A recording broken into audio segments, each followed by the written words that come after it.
Hola, buenas. Esta clase de videoconferencia es para intentar explicar de forma muy sencilla para alumnos de secundaria el nacimiento de unas religiones más importantes del planeta, el Islam, la religión musulmana y el lugar donde nace, que es Arabia. Pues bueno, vamos allá. Entonces, antes de empezar a hablar del Islam, que vamos a hablar sobre todo de su fundador, Mahoma, hay que hablar de la península de Arabia, que es donde nace. Aquí a la izquierda tenemos un mapa político, se pueden ver los países, estoy subrayando ahora Arabia Saudí, Omán, Yemen, ¿vale? Kuwait, etcétera. Y aquí tenemos un mapa físico, una imagen física, donde se puede ver la península de Arabia, que está al oeste de Asia.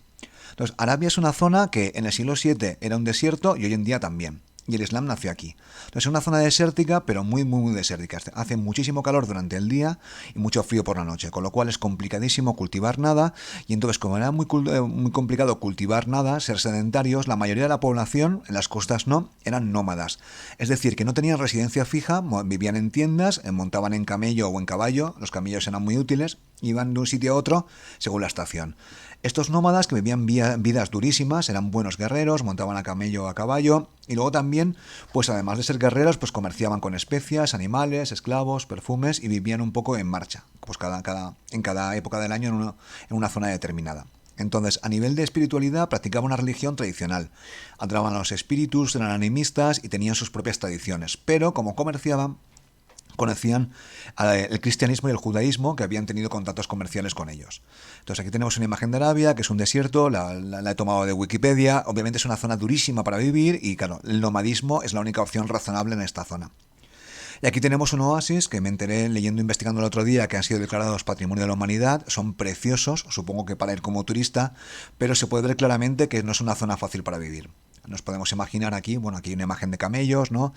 A los nómadas en el desierto viviendo en tiendas y marchando de un oasis a otro donde tenían agua potable asegurada.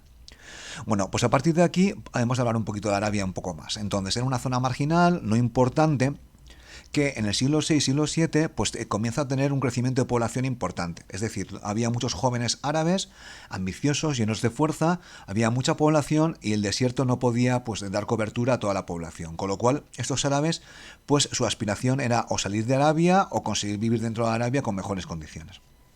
Entonces, el contexto político que había alrededor de Arabia es que había dos imperios, el imperio bizantino que estudiamos ya en el otro vídeo, que era un imperio muy antiguo, y el imperio persa. Ambos imperios se odiaban a muerte entre ellos, estoy simplificando, y estaban agotados por décadas de guerra. Estaban agotados, que habían tenido muchos muertos, el imperio bizantino había sufrido una peste, y además las poblaciones estaban hartas de tanta guerra y no les caían bien sus emperadores, que vamos, básicamente lo de pagar impuestos sin morir por el emperador no le llevaban bien. Así que estos conflictos entre el imperio bizantino y el imperio persa dieron a los árabes una oportunidad. Aquí tenemos una imagen, es un cómic, no tiene por qué ser real, de los catafractos bizantinos, que es caballería pesada contra un hachero persa. Es para representar el tema de las décadas de conflicto entre los dos imperios. Y aquí tenemos una imagen idealizada también de los jóvenes árabes, los jinetes del desierto. Esta gente eran buenos guerreros, no eran pesados, eran jinetes ligeros, montaban caballos árabes que son de los mejores del mundo. Y hacían una guerra rápida y y muy ágil. Entonces estos guerreros árabes aprovecharon la ocasión para expandirse. Lo veremos más tarde en otras clases, pero aquí tenemos a los guerreros árabes atacando al imperio bizantino, que conquistarán gran parte, pero Constantinopla no la conquistarán, así que Constantinopla aguantará.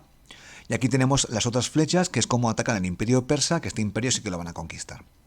Bueno, pues a partir de aquí voy a hablar un poquito ahora de la figura del profeta Mahoma de forma muy sencilla, el fundador del Islam. Mahoma era un árabe, nació en la Meca, en Arabia, y entonces pues nació en la ciudad de la Meca y él era un comerciante. Ahí le falta un acento en la letra E. Entonces, era un comerciante, vivía allí y según la tradición musulmana, un ángel, el ángel Gabriel, si no me equivoco, se le apareció en el desierto y le comunicó la palabra de Dios a Mahoma. Entonces, luego después esta palabra de Dios fue transcrita, fue pasada a papel, que los musulmanes le llaman el Corán, que es el libro sagrado de los musulmanes. Esto es importantísimo porque no es palabra inspirada por Dios, sino es que es palabra literalmente de Dios. Con lo cual, la gente que profesa la religión musulmana lo aprende de memoria y le tiene un respeto tremendo a las suras. Y no vamos, es el libro sagrado para los musulmanes y es importantísimo para ellos. Entonces, cuando Mahoma volvió del desierto, bueno, aquí tenemos una imagen del Corán, que está escrito en árabe, que es la lengua que todos los musulmanes intentan aprender, porque según la tradición musulmana, el ángel Gabriel le habló en árabe a Mahoma. Entonces, os comentaba que cuando Mahoma volvió del desierto, pues trató de convertir a la nueva religión a la gente de la Meca, que eran sus familiares, sus parientes, etcétera, pero se ve que tuvo algunas dificultades, no le hicieron caso e intentaron matarlo. Entonces, en esos momentos, Mahoma tuvo que escapar de la ciudad de la Meca y se escapó a una ciudad cercana que se llama Medina, que es la otra gran ciudad, aunque no era muy grande, de Arabia Saudí. Y se escapó en el año 622. Digo la fecha porque esto es muy importante porque para los musulmanes este año de la era cristiana es su año cero. Le llaman la hijra, espero haberlo dicho bien, o la migración o la huida. Entonces, a partir de aquí, los musulmanes empiezan a contar los años. Pero como los cuentan por meses lunares, que si no me equivoco tienen 28 días, pues entonces su recuento del tiempo es un poco diferente al que llevamos en Occidente. Pues bueno, pues con esto, a partir de aquí, Mahoma había escapado a Medina y regresó unos años después, porque en Medina sí que le hicieron caso, que es una ciudad cercana, volvió con un ejército no demasiado grande, y Mahoma, que era su líder, derrotó a sus enemigos en la Meca y que se convirtieron. Entonces Mahoma murió poco después, si os fijáis, 10 años después de la huida, ¿vale? Pero a partir de entonces había empezado ya, la gente de Arabia se había convertido al islamismo, al islam, y se estaba expandiendo por el imperio bizantino y el imperio persa.